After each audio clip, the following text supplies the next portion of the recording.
Now to a cold case that's possibly been cracked with the help of DNA evidence. On July 31, 1999, 17-year-old Tracie Hawlett stepped up to a quiet gas station payphone, dialed her mom and said she was lost, but on her way home. It was supposed to be a quick routine check-in. But Tracie and her best friend, JB Beasley, never made it back. Just hours later, JB's black Mazda was found abandoned on a lonely, dimly lit side road. Inside the trunk, investigators made a devastating discovery. Both girls had been shot in the head. For nearly 2 decades, the killer lived among the community, a family man, a truck driver, and a local pastor, hiding in plain sight with zero criminal record. But he made one fatal mistake. He left his DNA behind. This is the chilling true story of the Alabama payphone murders, and how modern science finally shattered a murderer's 20-year secret. To understand how this nightmare unfolded, we have to go back to the summer of 1999 in Dothan, Alabama. JB Beasley and Tracie Hawlett were inseparable 17-year-old high school students with their whole lives ahead of them.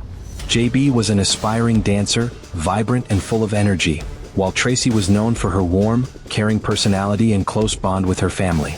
On Saturday night, July 31st, the girls planned to attend a birthday party in the nearby town of Headland. They piled into JB's black 1993 Mazda 929 and set off. But as the night wore on, geography worked against them. Unfamiliar with the backroads of rural Alabama after dark, they took a wrong turn and ended up miles off course in the town of Ozark. Realizing they were completely lost, they pulled into a big little convenience store at the intersection of Highway 231 and Broad Street around 11:30 p.m. Tracie walked over to the outdoor payphone to call her mother, Carol Roberts. She explained that they had gotten lost, but mentioned they had just asked a couple of people at the gas station for directions and were turning around immediately. Tracie promised her mom she would be home in less than 30 minutes. It was the last time Carol Roberts would ever hear her daughter's voice. By 1 a.m., concern turned to panic. Tracie's mother knew her daughter was punctual.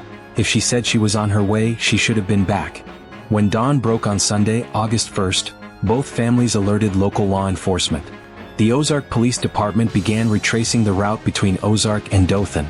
Shortly after 2 p.m. that afternoon, an officer spotted JB's black Mazda parked along the shoulder of Hawthorn Avenue, a quiet, dead-end road just a short drive from the gas station where Tracie made her final call. The car looked intact from the outside. The driver's door was unlocked, and JB's purse and driver's license were lying on the front seat. Nothing seemed blatantly stolen, yet there was no sign of either girl nearby. Police popped the trunk. Inside lay the bodies of JB Beasley and Tracie Hawlett. Both girls had been shot execution-style in the head with a 9mm firearm. The brutality of the scene stunned even seasoned homicide detectives. There were no obvious signs of a struggle inside the vehicle, prompting investigators to believe the girls had been forced into the trunk at gunpoint at another location before the car was moved and abandoned. News of the execution-style murders sent shockwaves across Alabama.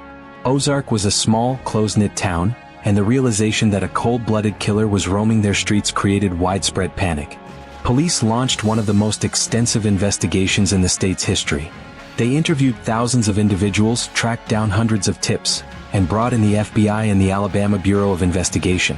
Initial suspicion fell on the individuals the girls might have spoken to at the gas station. Investigators interrogated store clerks, late-night drivers, and local criminals. Over the years, multiple men confessed to the crime under heavy police interrogation, only for their stories to fall apart under factual verification or DNA testing. Because despite the lack of direct eyewitnesses, the killer had left behind a critical piece of evidence. During the autopsy, forensic experts collected biological evidence from JB Beasley's body, securing a clean male DNA profile. They ran this profile through CODIS, the FBI's National Offender Database. 0 matches. The killer had no prior felony record on file. Years bled into decades. Case files gathered dust on shelves, lead investigators retired, and the trail went completely ice-cold. For nearly 20 years, it seemed as though the mystery of Hawthorn Avenue would remain unsolved forever. By 2018, cold case technology had undergone a revolution. The rise of investigative genetic genealogy, the same science used to capture the Golden State Killer, offered law enforcement a brand new playbook. In late 2018, Ozark Police Chief Marlos Walker partnered with Parabon Nanolabs, a specialized DNA agency. Experts took the 1999 crime scene DNA and uploaded it to public genealogy databases like Genealogy.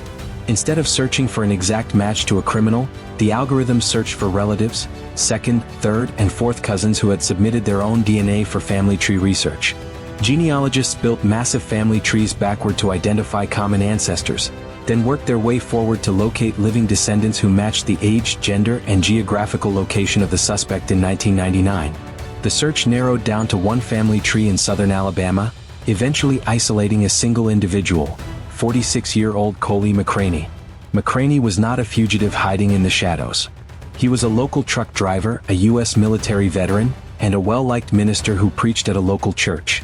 In 1999, he was 25 years old, lived in Ozark, and had never once been named as a suspect or person of interest by police.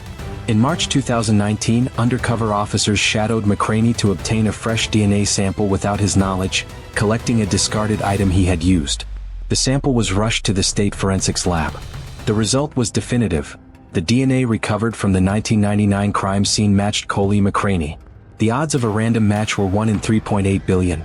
On March 16, 2019, nearly 20 years after Tracie and JB were found in that trunk, police placed Coley McCraney under arrest, charging him with capital murder. When the case went to trial in April 2023, McCraney's defense team claimed that his encounter with JB Beasley was consensual and insisted he had nothing to do with the murders that followed. But prosecutors dismantled his claims, pointing out that McCraney had never come forward during 2 decades of public pleas, watching his own community live in fear while he carried on with his life as a preacher. After hours of deliberation, the jury returned their verdict: guilty on all counts of capital murder. McCraney was sentenced to life in prison without the possibility of parole, permanently sealing his fate behind bars. For the families of JB Beasley and Tracie Hawlett, 20 years was an agonizingly long time to wait for answers. While a conviction can never undo the tragic loss of 2 young lives full of promise, the resolution brought a long overdue sense of justice to the town of Ozark. This case serves as a chilling reminder: time does not erase guilt, and with the power of modern genetic technology, the past is never truly hidden. What do you think about the 20-year hunt for the killer in the Alabama Payphone case? Let us know your thoughts in the comments below. Don't forget to like this video, hit the subscribe button, and turn on notifications for more deep dives into the world's most chilling cases right here on the Brutal Files. Until next time, stay vigilant.